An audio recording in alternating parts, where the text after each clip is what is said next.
प्रमुख होते आदरणीय उमाकांतजी कोंडराव यांचा मी परिचय करून देतो.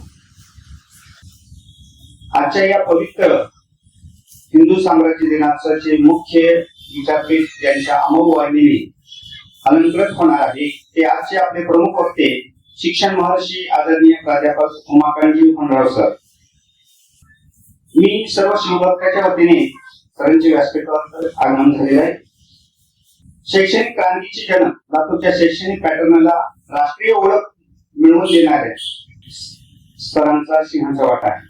संस्थापक ते Shri Sangameshwar charitable trust, Reliance Latur pattern ILP आणि श्री त्रिपुरा ज्युनियर सायन्स कॉलेजचे संस्थापक संचालक आहेत.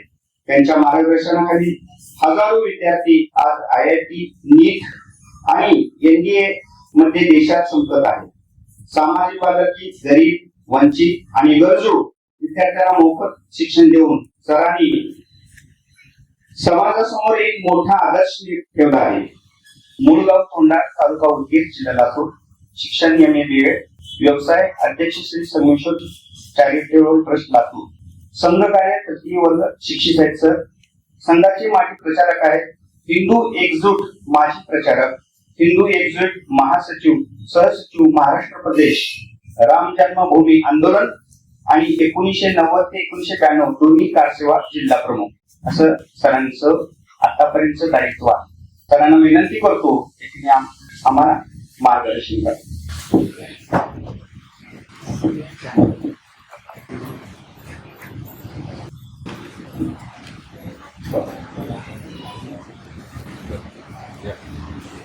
सकल हिंदू समाजाच्या वतीने आयोजित या मेळाव्यात सर्व उपस्थितांना आणि आपल्या भारतीय संस्कृतीत बलाचं प्रतीक, शक्तीचं प्रतीक असलेल्या हनुमंताला, सरस्वती मातेला नमस्कार करू.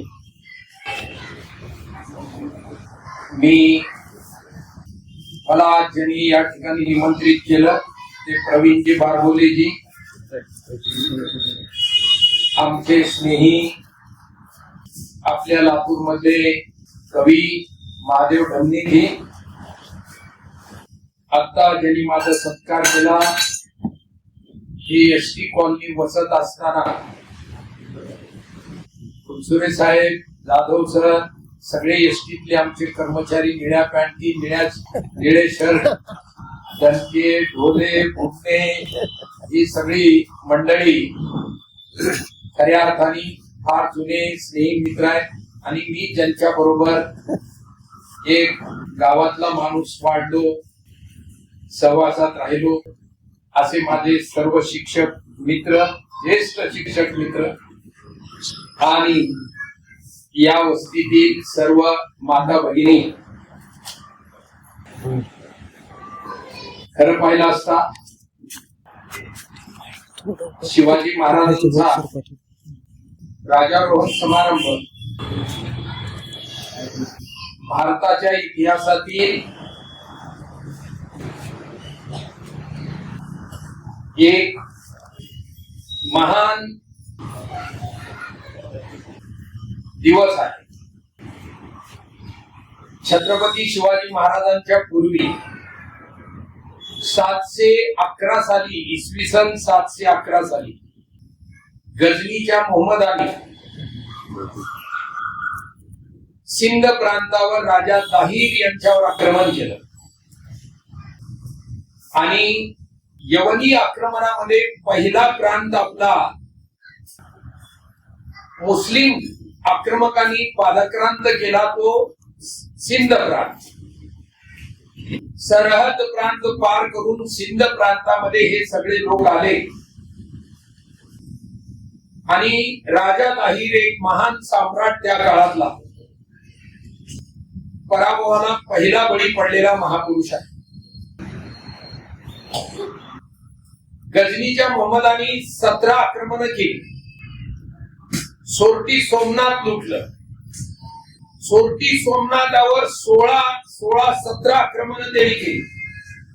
आपल्या 12 ज्योतिर्लिंगापैकी एक महान ज्योतिर्लिंग जमिनीपासून 2.5 फूट उंचीवर हवेत तरंगणार असं ज्योतिर्लिंग होतं ते. त्याला खाली जमिनीवर टेकवलेलं नव्हतं. कुठल्या गुरुत्वाकर्षणाच्या बलाने असं सांगतात की संपूर्ण लिंग हे हिऱ्याचं होतं. आतमधून त्या लिंगाची रचना कशी केली होती सायंटिफिक पूर्वजांनी माहिती नाही, पण 2.5 फूट उंचीवर जमिनीपासून हे स्थिर त्या मंदिरात उभं राहिलेलं असं शिवलिंग होत. ते त्यांनी फोडलं, त्याच्यात हिरे आहेत म्हणल्याने फोडलं, तोडलं, ते मंदिर उद्ध्वस्त केलं.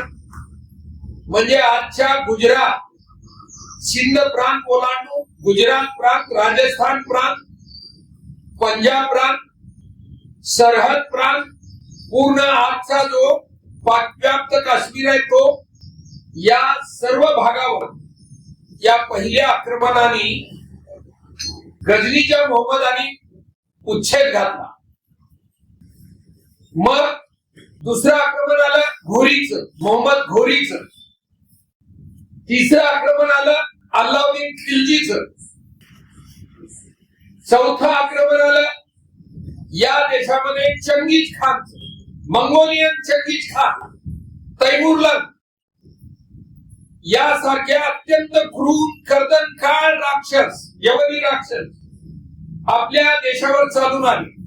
त्याच्यानंतर बाबराचं आक्रमण आलं. बाबर हे म्हणजे मुघल बादशाह पहिला, त्याचं आक्रमण आलं आणि बाबरानी या देशामध्ये प्रदीर्घ काळ त्यांच्या वंशाने राज्य केलं. हुमायून, अकबर हे त्या परंपरेतले, शहाजहान त्या परंपरेतले लोक होऊन गेलेले आहेत. शेवटचा भारताचा बादशाह ज्याला म्हणतात जफर अली, तो सुद्धा दिल्लीवर बसवलेला हा शेवटचा मुघल बादशाह होता.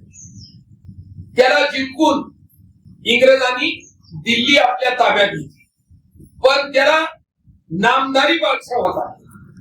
पेशव्यांनी आणि सर्व स्वातंत्र्य लढ्यामध्ये 1857च्या लढ्याच्या पूर्वी ज्या राजे लोकांनी एकत्र येऊन या घराण्यानी प्रदीर्घ काळ काम केले, राजघराणा आहे म्हणून त्याला बादशाह म्हणून दिल्लीला बसवलं. पण खऱ्या अर्थाने पेशव्यांनी त्याला बादशाह म्हणून बसवले. त्यांच्या हातून सत्ता इंग्रजांनी घेतली. म्हणून आजचे देशातले मुसलमान यांचा जो नायक होता जिना, त्यांनी इंग्रजाकडे सांगितलं की तुम्ही आमच्याकडून सत्ता घेतलीये, तुम्ही आम्हाला सत्ता दिली पाहिजे. देश दुसऱ्या महायुद्धानंतर इंग्रज हे विकलांग झाले, शक्तीहीन झाले. त्यावेळेस त्यांना देश सोडून जाण्याची पाळी आली आणि या देशातल्या चळवळींनी, स्वातंत्र्याच्या चळवळींनी जोम धरल्यामुळे, विशेषतः सुभाषचंद्र बोस यांच्या आझाद हिंद सेनेच्या कामामुळे इंग्रज सळोची पळो झाली. गांधी नेहरूमुळे नाही, हे नीट लक्षात घ्या. गांधी नेहरूमुळे नाही, सुभाषचंद्र बोसांचे जे सैनिक होते आणि सुभाषचंद्र बोसांची जी चळवळ होती स्वातंत्र्याची, 4 चळवळींनी इंग्रज विकलांग झाले. एक. दुसरे, सबंध क्रांतिकारकांनी उच्छेद घातला. बंगाल, पंजाब आणि महाराष्ट्र. लाल बाल पाल, लाला लजपत राय, बिपिन चंद्र पाल आणि लोकमान्य टिळक या तिघांच्या कर्तृत्वाने या देशामध्ये क्रांतिकारकाची फळी उभी राहिली आणि क्रांतिकारकाच्या गुप्त गनिमी काव्यामुळे या देशामध्ये इंग्रज सळोखी पळो झाले. असा हा कालखंड. देश सोडून जात असताना देश आम्हाला द्या, कारण आमच्याकडून तुम्ही सत्ता घेतली. ही गोष्ट आपण लक्षात ठेवली पाहिजे. पण इंग्रजांनी या देशाचे तुकडे करण्याच्या हेतूने इंग्रज प्रेमी कारण काँग्रेस ही इंग्रजांनी स्थापन केलेली होती. त्याचा निर्माता डॉक्टर ह्यूम हा मूळ इंग्रज माणूस होता. पण पुढे जे विचारांनी आणि आचरणाने इंग्रज आहेत अशाच लोकांच्या हातात त्यांनी काँग्रेसची शेवटपर्यंत धुरा दिली. जे राष्ट्रीय विचाराचे लोक होते, लोकमान्य टिळक गेल्यानंतर जी पर्वणी सुरू झाली, जे काँग्रेसमध्ये भारत माता पूजक राष्ट्रीय विचारांनी बहारलेले असे लोक होते, ते सगळे लोक बाहेर पडले. वीर सावरकर असतील, बाबासाहेब आंबेडकर असतील, हे थोर नेते याच्यामधून बाहेर पडले काँग्रेसमधून. हे थोडासा इतिहास तुम्हाला मी सांगितलं.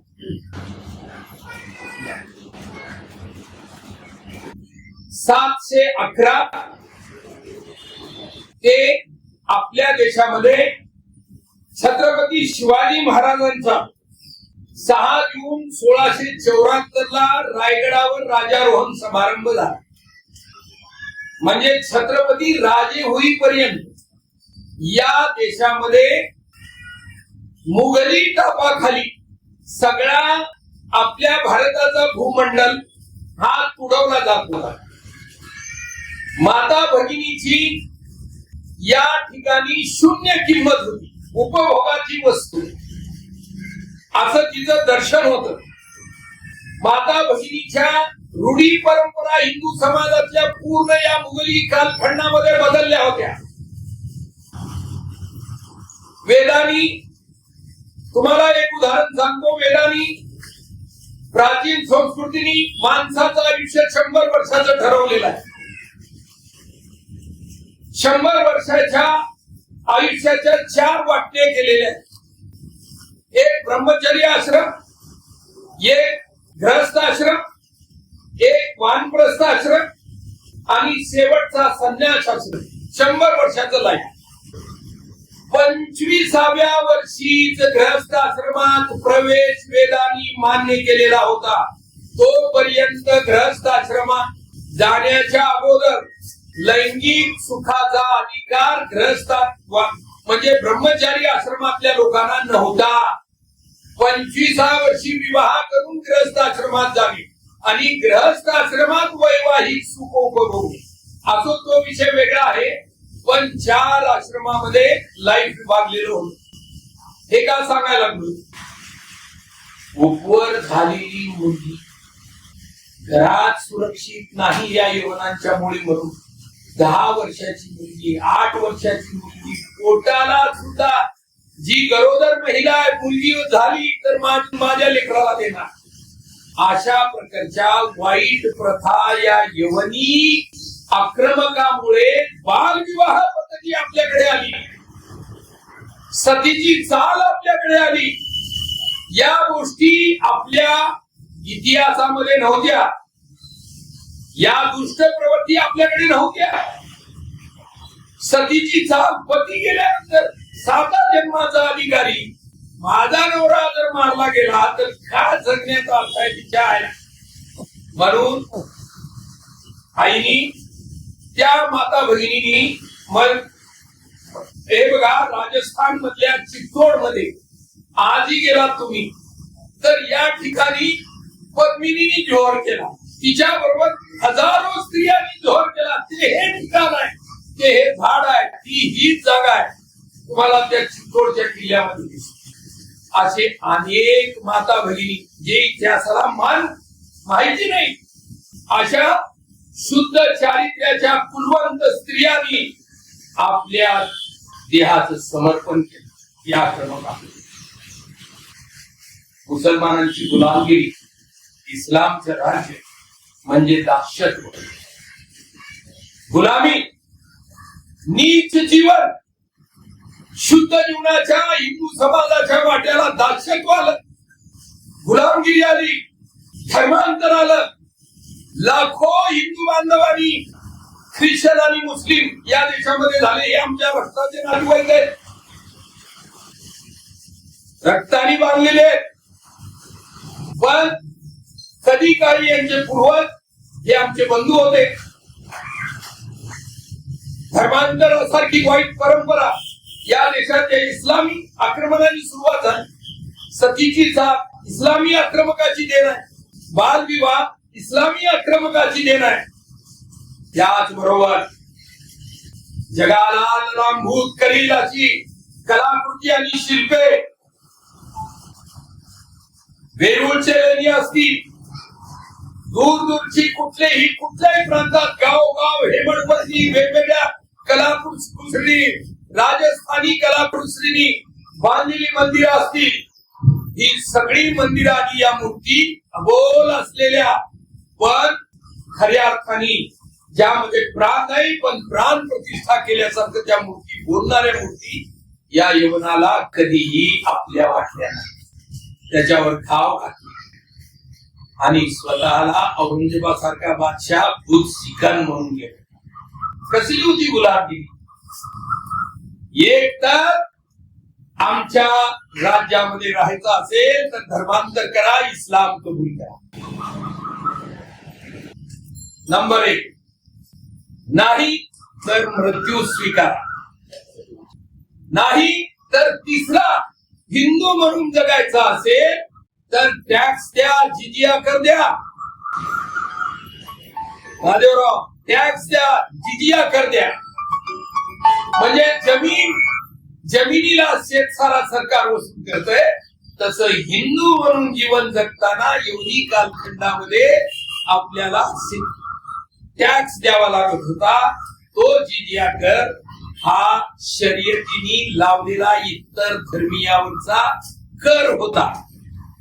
इतर धर्मीयांना नाव होतं काफीर. अशा काफीर म्हणून जीवन जगायचं, गुलाम म्हणून जीवन जगायचं, दासत्व म्हणून जीवन जगायचं. मजबुरीने या देशातले 80 कोटी, आज पाकिस्तान मध्ये 25 कोटी, बांगलादेशात 17 कोटी आणि आपल्या देशात आज 24 ते 25 कोटी मुस्लिम. म्हणजे साधारणपणे 75 ते 80 कोटी अखंड भारतातले लोक आज इस्लाम आणि ख्रिश्चन झालेले, धर्म बदलून.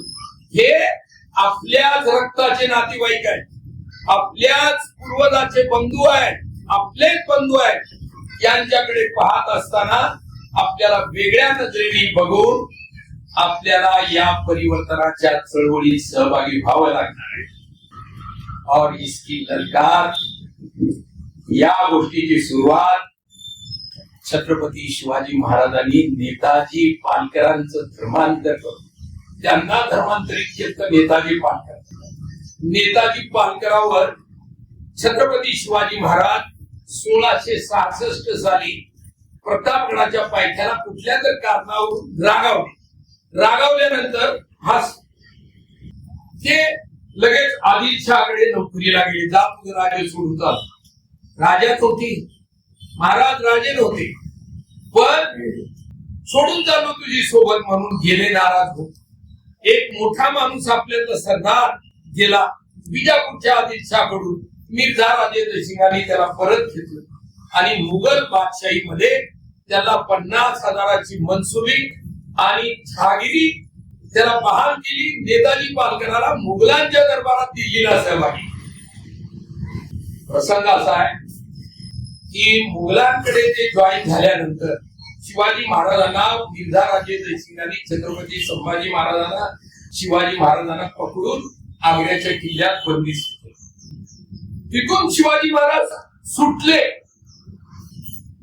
आई भवानीच्या कृपेने सुटले, जगदंबेच्या कृपेने सुटले. तुम्ही हे सर्वांनी लक्षात ठेवण्यासारखी गोष्ट आहे. शिवाजी महाराजांचं लाईफ हे सश्रद्ध लाईफ होत, भक्तीने ओतप्रोत भरलेलं लाईफ होत. आई जगदंबेवर पूर्ण महाराजांची श्रद्धा होती. श्री जगदंब जय जगदंब हे त्यांचा जप होता, जपाचा मंत्र होता. आयुष्यभर शिवाजी महाराजांनी या गोष्टीची देव आहे परमेश्वरावर निखळ श्रद्धा असलेला माणूस होता. म्हणून 4 लाख सैन्याचा वेड्या असलेल्या त्या आग्र्याच्या किल्ल्यातून महाराज बाहेर आले सुखरूप. एक लहान लेकरू छत्रपती शंभूराजे हे सोबत असताना बाहेर आले. हे साधी सोपी गोष्ट नाही, हे आई जगदंबेचाच आशीर्वाद होता. असो, तो विषय वेगळा आहे. पण तिथे नेताजी पालकर हे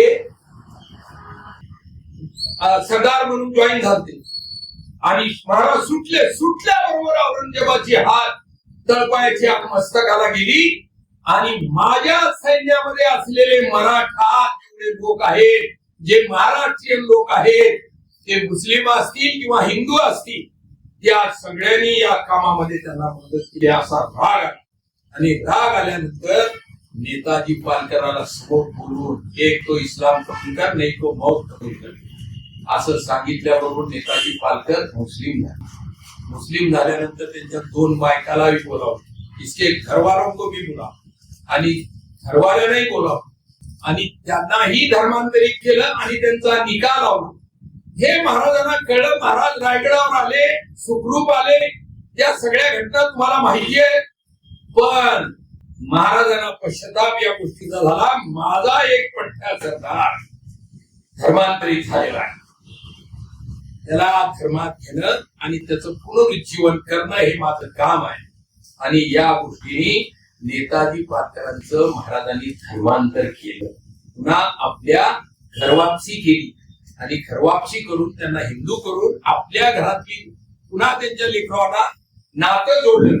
असा इतिहास, या इतिहासापासून आज घेण्याची गोष्ट आहे की इथून पुढच्या काळात जगाच्या पाठीवर मानवता नावाची जर गोष्ट असेल, धर्म नावाची जर गोष्ट असेल, तत्वज्ञान नावाची जर गोष्ट असेल, ज्याला माणुसकी म्हणावं असं तत्वज्ञान ज्या पुस्तकामधून आहे, ज्या ग्रंथामधून आहे, जे देवनिर्मित ग्रंथ आहे, अशा गोष्टीला इथून पुढच्या काळात महत्व येणार आहे. आमचा पराभव होणार नाही. हिंदू समाज हा ईश्वरी समाज आहे. एक ना एक दिवस जगाला शांती पाहिजेत असेल तर हिंदू समाजच तो देऊ शकतो आणि हिंदुत्व जगाला स्वीकारावं लागेल. आज वेगवेगळ्या राष्ट्रामध्ये ही चळवळ सुरुवात झालेली आहे आणि या चळवळीचे निर्माते छत्रपती शिवाजी महाराज आहेत.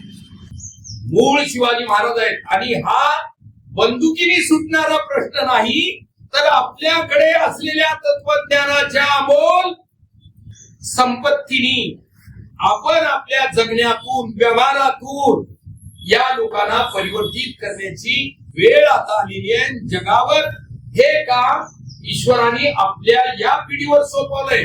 हे आपण सर्वांनी लक्षात ठेवावं. या कामाची सुरुवात छत्रपती शिवाजी महाराजांनी केली. हिंदवी स्वराज्य का स्थापन करावं?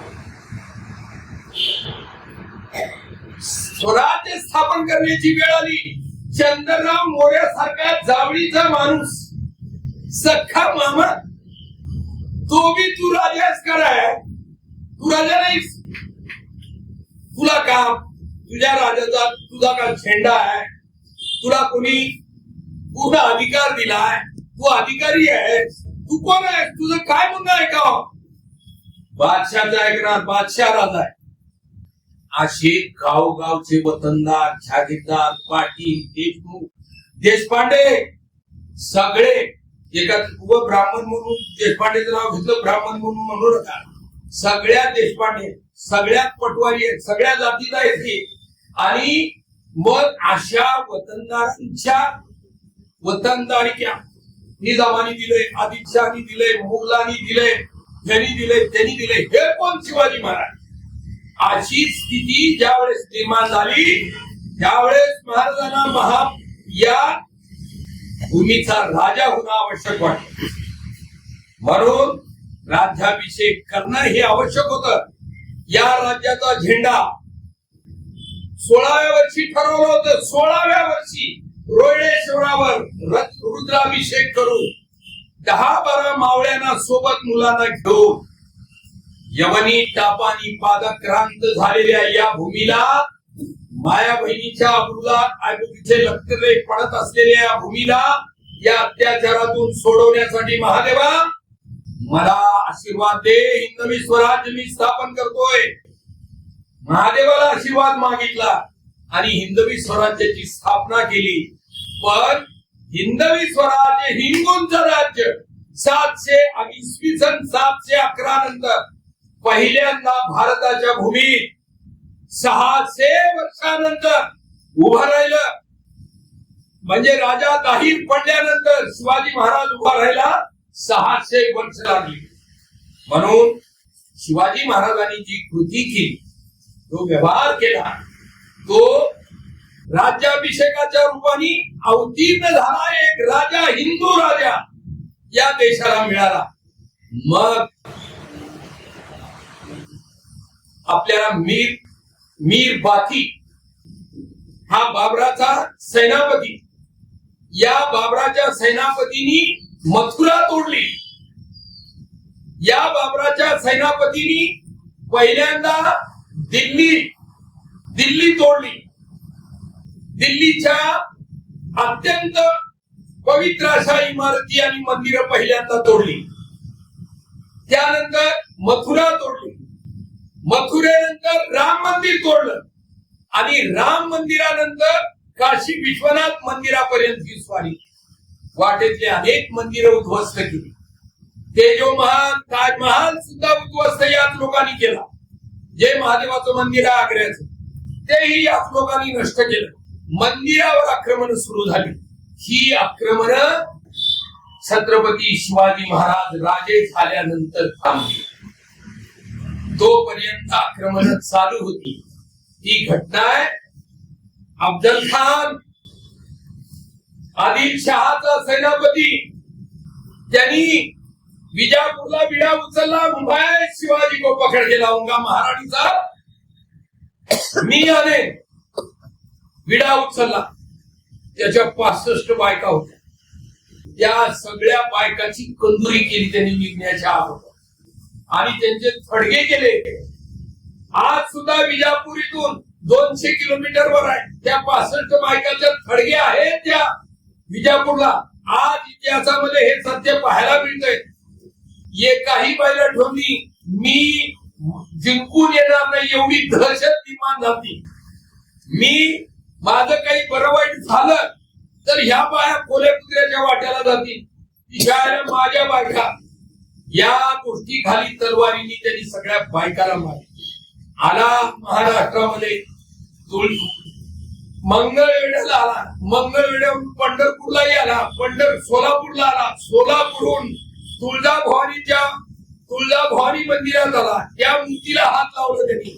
त्याच्यानंतर पंढरपूरवरून पण महाराजांनी सुव्यवस्थित त्याला घेऊन प्रतापगडाच्या पायथ्याला त्याचा पुतळा काढला. ही घटना ज्यावेळेस संपूर्ण यवनी साम्राज्यात पसरली तेव्हा एक शोभा आहे, या देशातले हिंदू जागे झालेले आहेत आणि आता मंदिरं तोडून चालणार नाही. मंदिराला देणग्या दिल्या पाहिजेत. मंदिरं नीट सावरली गेली पाहिजेत. मंदिराला पुजारी नेमले पाहिजेत. हे मुसलमानांना कळायला लागलं. मुसलमान राजे लोकांना हे छत्रपती शिवाजी महाराजांनी अफजल खानाचा वध केल्यानंतरची घटना आहे. या सगळ्या घटना एवढा एक पवित्र समाज, निरुपद्रवी समाज, हिंदू समाज, अशा हिंदू समाजाची 700-800 वर्षाची ही कहाणी आहे.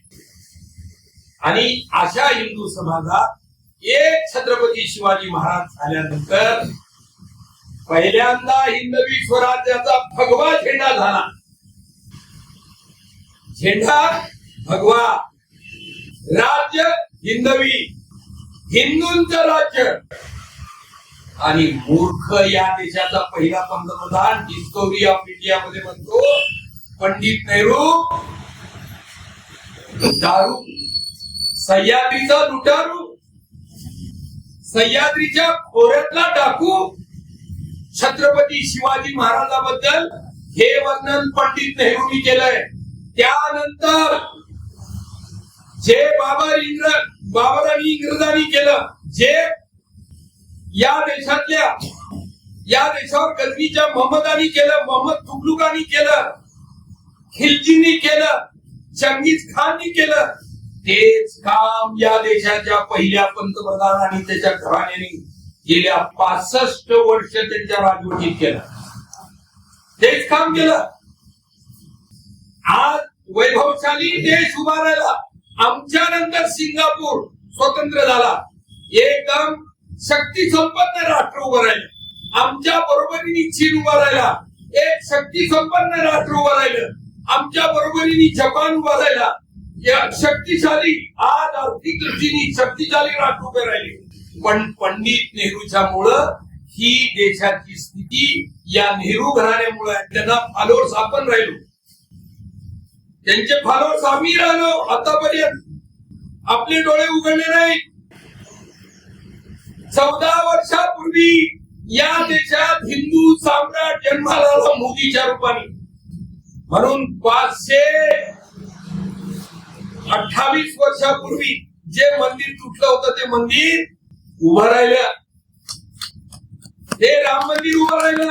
राम आपल्या जागेवर उभा राहिला. या गोष्टीला समजून घेण्याची गरज आहे. या गोष्टीला समजून घेण्याची गरज आहे. मी पुण्यावरून रात्री 2 वाजता 8 दिवसाखाली शिवाजी चौकात आलो आणि पुण्यावरून एक ट्रॅव्हल्स आली परवा शिवाजी चौकात थांबली. सालंकृत महिला खाली त्या ट्रॅव्हल्स मधून उतरल्या आणि तिच्या बरोबर 2 मुली होत्या, तरण्या बाणपुरी होत्या. आता ह्या पुरी शिवाजी चौकात साल 2026 आणि तारीख 22 जून आणि मी नेमकं तिथं आलो. आता हे लेकर तिच्या आयला हे रिक्षावाले माझ्या रिक्षात बसा, ह्या रिक्षात बसा म्हणून जवळ आलेले. असा परिवार ज्यांच्या बरोबर माणूस नाही, 2 मुली आहेत आणि त्यांची आई आहे, सालंकृत आहे, हे सुखरूपरित्या लातूर मध्ये आपल्या घरी पोहोचले. आज देखील रात्री 2 वाजता रेल्वे स्टेशनवर उतरलेली मुलगी सुखरूपरित्या घरी जाऊ शकते. याच मुख्य या समाजाची शिस्त, हे अनुशासन आणण्याचं काम छत्रपती शिवाजी महाराजांनी केलं. म्हणजे या देशातल्या राजाच्या पाटलाचे पाय सोडले आणि संस्कार त्या ठिकाणी निर्माण केले त्या माणसानी. हिंदवी स्वराज्यातली ही पद्धत आज देखील आपल्या समाजाच्या मनामनात, जनाजनात आणि सनातन वैदिक विचार माता भगिनीकडे बघण्याचा जागृत हे शिवाजी महाराजांनी केले. त्याच्यामुळं आज जे स्त्रियांची सुरक्षितता आहे, त्या स्त्री सुरक्षिततेचे प्रणेते हे छत्रपती शिवप्रभूच आहे, दुसरे कोणी नाही. हे तुम्ही लक्षात घ्या. आज इथे पोलीस आहे, आज इथे शासन आहे, आज इथे मिलिटरी आहे, म्हणून माता भगिनी सुरक्षित आहेत असं समजू नका. सनातन वैदिक विचार आहे आणि या विचाराला पाठबळ देणं आणि या विचाराला प्रस्थापित पुन्हा पुन्हा या समाजात करण्याचं काम ज्या महापुरुषांनी केलं ते छत्रपती शिवाजी महाराजांसारखे महापुरुष होते. म्हणून आज सिंदूर या माता भगिनीच्या कपाळावर आहे. काही घटना विचार करण्यासारखे. एका ताटामध्ये कपडे, सोन्याचे दागिने आणि ही माझी पोरगी, ही माझी मुलगी, दागिने, पैसे आणि दक्षिणेतली पूर्ण सातपुड्याच्या खालची कन्याकुमारी पर्यंत भारताची पूर्ण सल्तनत. हे संभाजी, मैं आपको दूंगा, मैं आपको दूंगा. नाही तर ही तलवार आणि हा तुझा मृत्यू. काय स्वीकारतोस?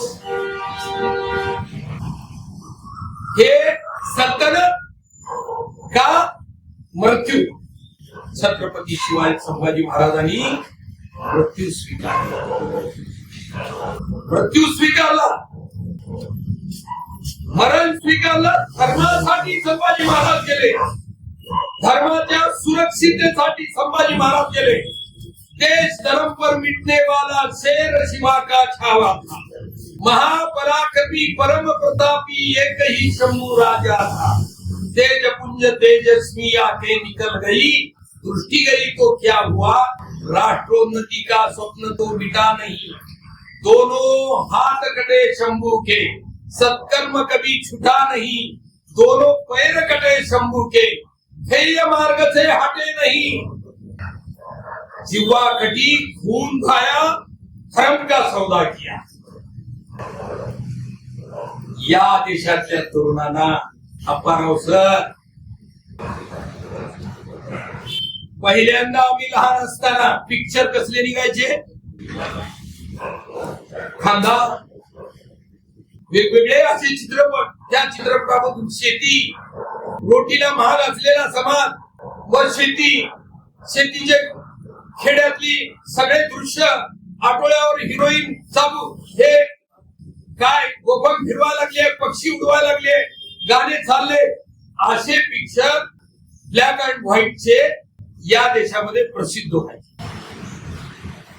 मग पुन्हा थोडी सुबत्ता वाढली की या देशामध्ये, नमस्कार, या देशामध्ये दुसऱ्या टाईपचे पिक्चर प्रसिद्ध व्हायला लागले. डॉन, गावचा पाटील आहे, शागीदार आहे, म्हणेल तसं गावाला वळवणं, वाकवणं, समुद्र किनाऱ्यावर राहतो एखादी डॉन, विदेशातून सोनं आणणं, उतरवणं, अशा प्रकारचे पिक्चर, दादागिरीचे, डाकूचे पिक्चर, चंबलच्या खोऱ्यात शूटिंग, घोड्यावर शूटिंग, असे पिक्चर तरुणपणामध्ये प्रसिद्ध व्हायला लागले.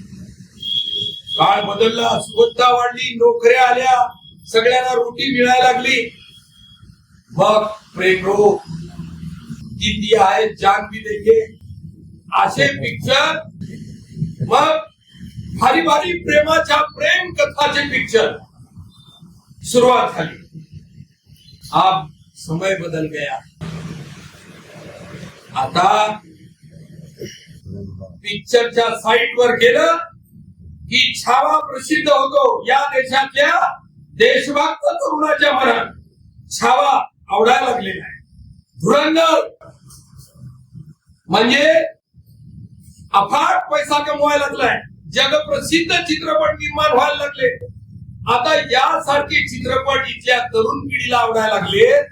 म्हणजे इथली तरुण पिढी छत्रपती शिवाजी महाराजाला सह्याद्रीचा डाकू न म्हणणाऱ्या पंतप्रधानाच्या थोबाडीत मारायला निघाली आहे की बाबा ते आमचं दैवत होतं. म्हणजे एका अर्थाने आता महाराजांच्या वाटेवर या देशातला तरुण चालायला लागलाय. म्हणून येणारा कालखंड हा हिंदू राष्ट्राच्या ऐक्याचा, पाकिस्तान भी भारतात सहभागी होईल, बांगलादेश ही भारतात सहभागी होईल, नेपाळ ही भारतात सहभागी होईल, श्रीलंका ही भारतात सहभागी होईल, मालदीव ही भारतात सहभागी होईल, या म्यानमार ही भारतात सहभागी होईल, या देशातला भूटान सुद्धा भारतात सहभागी होईल. अखंड भारत निर्माण व्हायला छत्रपती शिवाजी महाराजांचा शिवराज्याभिषेक हाच महत्वाचा पायाभरणी होणार.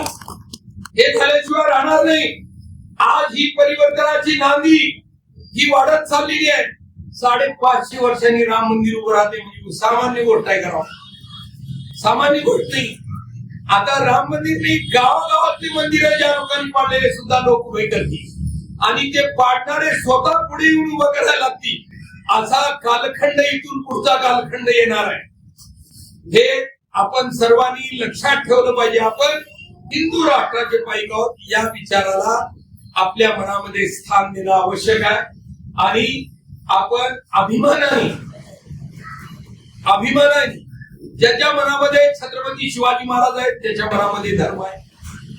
ज्याच्या मनामध्ये छत्रपती शिवाजी महाराज आहेत त्याच्या मनामध्ये भगवा झेंडा आहे. ज्याच्या मनामध्ये शिवाजी महाराज आहेत त्याच्या मनामध्ये हिंदू राष्ट्र आहे.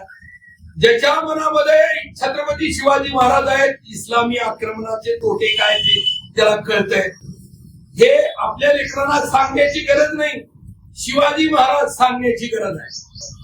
या देशाच्या ऐक्याचा सर्वात मूल मंत्र आहे आपला हिंदू धर्म. सबकी रक्षा धर्म करेगा, उसकी रक्षा आज है. धर्म हमारा जग में अभिनव अक्षय है, अविनाशी है, इसी कड़ी से जुड़े हुए हम भारतवासी है. थाह अथाह जहां की महिमा, गहरा जैसा सिंधु है, विराट सागर समाज अपना, हम सब इसके बिंदू है. या रचनेप्रमाणे जर विचार केला, कवीने फार महत्वाची गोष्ट बोलून ठेवलेली आहे.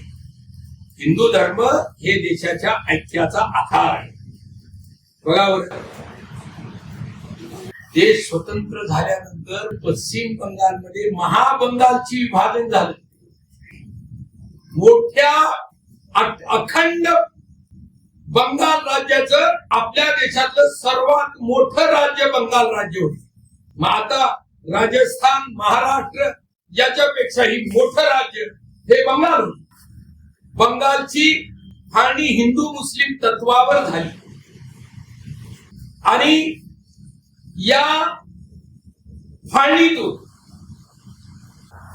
जी 1947 पासून ते पार शुभेंदू अधिकारी मुख्यमंत्री होईपर्यंत ही सरकार धर्मनिरपेक्ष नावाखाली हिंदूची अवहेलना करणारी, हिंदूंना पायदळी तुडवणारी, हिंदूंकडे कुत्सित दृष्टीने पाहणारी, हिंदू विचारधारा म्हणजे नतदृष्ट विचारधारा आहे या विचारांनी पाहणारी ही मंडळी बांगलादेशातील लोकांना इथे एंट्रन्स देऊन आपल्या घरात घरोबा करून सरकार आल्याबरोबर एखादी सापात म्हणजे वारुळातून साप बाहेर पडावी तसा आज पडायला लागले ती नाही. म्हणून आपल्या गावात ही घुसखोर आहे. पहिले प्रश्न काय होते?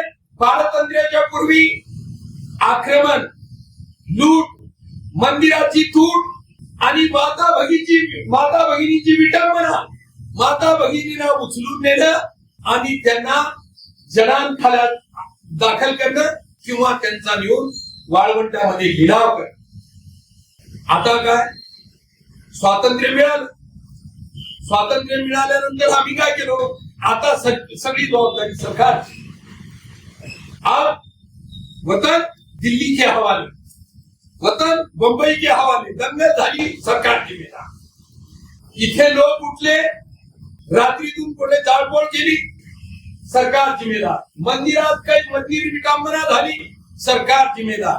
पुतळ्याची विटंबना झाली, सरकार जिम्मेदार. या गोष्टीला सरकार काही करू शकत नाही. समाज जागृत झाल्याशिवाय, समाज उभा राहिल्याशिवाय, गावातले नागरिक उभा राहिल्याशिवाय काही कोणी करू शकत नाही. म्हणून सकल समाज आणि त्याच्या मनातली जागृती हे हिंदवी स्वराज्याचं रूपांतर आहे. हिंदवी स्वराज्यातला प्रत्येक माणूस हिंदू आहे. मी आणि मी महाराजांचा पाईक आहे, मी मावळा आहे. तिथे जाती भेद नव्हता, प्रांत भेद नव्हता, भाषा भेद नव्हता. सगळा अवघा हिंदू समाज एक झाला होता. महाराज गेले, संभाजी महाराजही गेले, पण त्या औरंग्याला या भूमीतच शेवटचा श्वास घ्यावा लागला. कारण सगळा समाज जागृत झाला होता. सगळा अवघा हिंदू समाज संघटित होऊन गवताला पाते फुटले होते. त्याला दिशा देणारी कोणी माणसं नव्हती. मिळेल त्या ठिकाणी, सापडेल त्या ठिकाणी यवनाला या भूमीत गाठलं. त्या भूमीत आपला जन्म झालाय.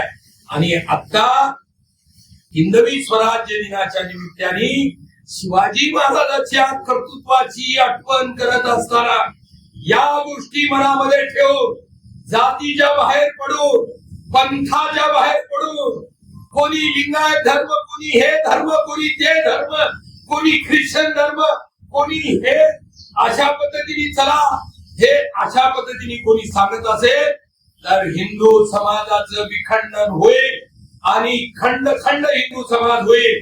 या गोष्टीकडे आपल्या हातून हे पाप घडता कामा नये.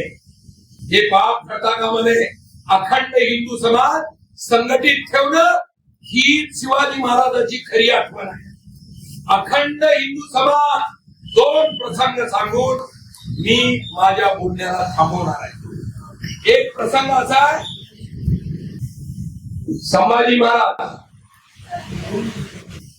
त्या तख्तामधला मृत्यू स्वीकारले नसते आणि धर्मांतर केला तर आज जो हिंदुस्थान आहे तो हिंदुस्थान त्याच दिवशी पाकिस्तान झाला असता. आपण या मंदिरात आज जी पूजा अर्चा करायला लागलोय ती गोष्ट त्याच दिवशी संपली असते. त्या महापुरुषाचे एवढे मोठे उपकार आहेत, एवढे डोळे उघडून कान उघडून ऐकाही. आणि तशाच पद्धतीची दुसरी घटना आहे. 13 ऑक्टोबर 1935 येवल्याला महान वतन परिषद झाली. नाशिक जिल्ह्यात येवला या ठिकाणी तिथे बाबासाहेबांनी, पूजनीय बाबासाहेबांनी सांगितलं की मी हिंदू म्हणून जन्मलो पण हिंदू म्हणून मरणार नाही. ध्यानात ठेवा तुम्ही तरुणांनी सगळ्या, हिंदू म्हणून जन्मलो पण हिंदू म्हणून मरणार नाही. 35 गेला, 36 गेला, त्याच्यानंतर 46 गेला, 56 उजळलं. साल 1956 महानिर्वाणाचा शेवटचा प्रसंग जवळ आला. असा असताना पूजनीय बाबासाहेबांच्या मागे हैदराबादचा निजाम अब्जावधी रुपये घेऊन लागला होता. इस्लाम कबूल करो बाबासाहेबजी, जिना तुला मी पाकिस्तानचा प्रधानमंत्री करतो, ये तिकडे, तू स्वीकार. मदर टेरेसा मेली ती बाई, त्या बाईनी कोट्यावधी हिंदू समाजाला पाठवले. त्या आंतरराष्ट्रीय संबंध असलेली खुमाखार आतंकवादी बाई म्हणजे मदर टेरेसा. या महिलेनी बघा, आता हे मार्गारेट कुठला तो अमेरिकेचा विदेश मंत्री परवा या जून महिन्यातच भारतात येऊन गेला, तर तो कोलकात्यात उतरला आणि पहिल्यांदा कुठे गेला तर त्या मुख्यार्थीला भेटायला गेला मदर टेरेसाच्या. तिथल्या नन्सचं सांत्वन केलं आणि त्याच्यानंतर हरलेल्या ममताला भेटला, तिथं सांत्वन केलं. काय काम आहे तिथं जायचं, तो इतिहास वेगळा, लांब रस्ता वेगळा व्हायला लागलाय. मी तर पूजनीय बाबासाहेबांच्या समोर या ख्रिश्चनांच्या आणि मुसलमानाच्या ऑफर असताना पूजनीय बाबासाहेबांनी या देशातील भारतीय बंधुत्वाचा विनाश होईल, इथल्या संस्कृतीचा विनाश होईल आणि इथले लोक देशापासून दूर जातील असा कुठलाही निर्णय न घेता मी माझ्या बांधवांना सांस्कृतिक भारतापासून दूर घेऊन जाणार नाही आणि ते पाप मी करणार नाही असा कडवा विचार करून बुद्ध विचार बाबासाहेबांनी हा स्वीकारला. नागपूरच्या भूमीवर, पुण्यभूमीवर. जर बाबासाहेब मुसलमान झाले असते त्या दिवशी तर आज हिंदुस्थान जिवंत राहिला असता का? आम्ही कपाळाला गंध लावणारी माणसं जगला असतो का या देशात? या दोन्ही घटना, संभाजी महाराजांचं बलिदान, बाबासाहेबांचं धर्मांतर, हे या देशात हिंदू धर्माच्या सुरक्षिततेसाठी आज उभा राहिलेल्या भारतासाठी आणि भारतातील करोडो 1 करोड म्हणजे 1 अब्ज 10 कोटी हिंदू बांधवासाठी एक महत्वाची नांदी आहे. भविष्यातल्या विश्वाच्या शांतीसाठी या लोकांनी केलेलं समर्पण हे श्रेष्ठ समर्पण आहे.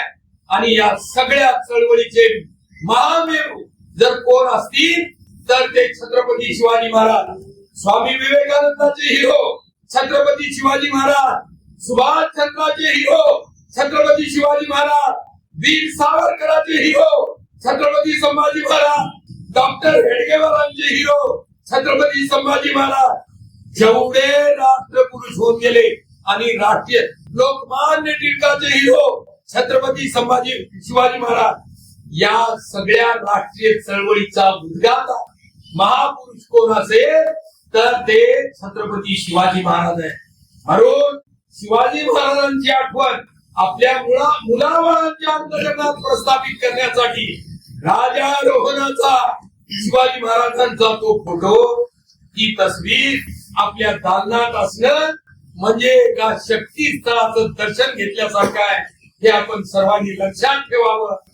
तेरा वैभव अमर रहे माहम दिन चार रहे ना रहे या भावनेने शिवाजी महाराज, संभाजी महाराज, बाबासाहेब आंबेडकर, वीर सावरकर, लोकमान्य टिळक, डॉक्टर हेडगेवार या महापुरुषांनी आपल्या प्राणाची आहुती, सुभाषचंद्र बोस या सगळ्यांचे हिरो हे शिवाजी महाराज होते.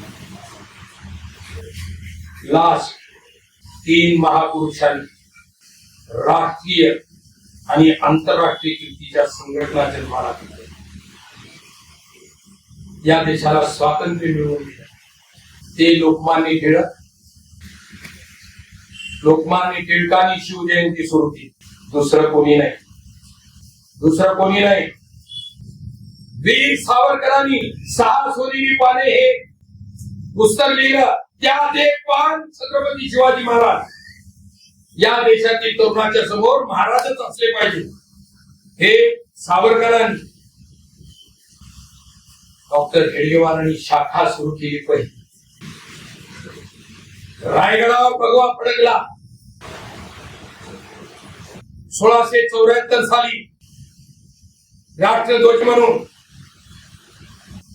आंतरराष्ट्रीय कीर्तीची संघटना राष्ट्रीय स्वयंसेवक संघ याची स्थापना झाली आणि या स्थापनेच्या पहिल्या शाखेमध्ये भगवा झेंडा नागपूरच्या महाराष्ट्राच्या पुण्यभूमीतच उभा राहिला आणि भगव्या झेंड्याच्या समोर छत्रपती शिवाजी महाराजांची एकमेव प्रतिमा ठेवून डॉक्टरांनी राष्ट्रीय स्वयंसेवक संघ नावाची संघटना निर्माण केली. हे या पुण्यभूमीतच घडलेलं आहे. म्हणून आपला अवतार, आपला जन्म जम्मू काश्मीर मध्ये झाला असता तर तुम्ही गंध लावून घेतला असतो का? केरळ मध्ये झाला असता तर अप्पाराव महाराज गरवेत घालून येणं लई अवघड आहे. तर हे सर्वांनी लक्षात ठेवा. आपला जन्म शिवांच्या या पुण्यभूमीत झाला आहे म्हणून शिवांचा धर्म सोडू नका. शिवांचा धर्म म्हणजे हिंदू धर्म आहे. म्हणून या सर्व राष्ट्रीय चळवळीचं उद्गमस्थान जर असेल, जशी गंगा गंगोत्रीला उगवते, यमुना यमुनेत्रीला उगवते, गोदावरी ब्रह्मगिरीला उगवते, कृष्णा महाबळेश्वरला उगवते, तसे हिंदू धर्माच्या सकल हिंदू समाजाच्या आणि सकल हिंदू राष्ट्राच्या परवणीचा विचार हा छत्रपती शिवाजी महाराज नावाच्या गंगोत्रीतूनच जन्माला आलेला. एवढंच तुम्हाला सांगणं आहे. हा विचार तुम्ही सर्वांनी अंतःकरणपूर्वक सांभाळावा. आपल्या मनातले भेद सारून आपण व्यापक हिंदू समाजाचा आणि आपल्या हिंदू राष्ट्राचा विचार अंतःकरणामध्ये सदोदित जागा ठेवावा. हेच पुण्याचं काम आहे. देवाची पूजा, तांदूळ टाकले, पाणी टाकलं, वर हे वेल वाहिला आणि फुलं वाहिली, हे झालं. हे कृत्रिम हिंदुत्व झालं. फक्त आम्ही हिंदू आहोत हे दाखवण्यासाठी झालं. व्यवहारातून हिंदुत्व जगा. जे आपल्यापासून दूर गेलेले त्या सर्वांना जवळ करा आणि भविष्यातल्या हिंदू राष्ट्राच्या उभारणीसाठी आपण सर्वांनी खारीचा वाटा उचला. एवढीच अपेक्षा व्यक्त करून माझं बोलणं या ठिकाणी थांबवतो. धन्यवाद.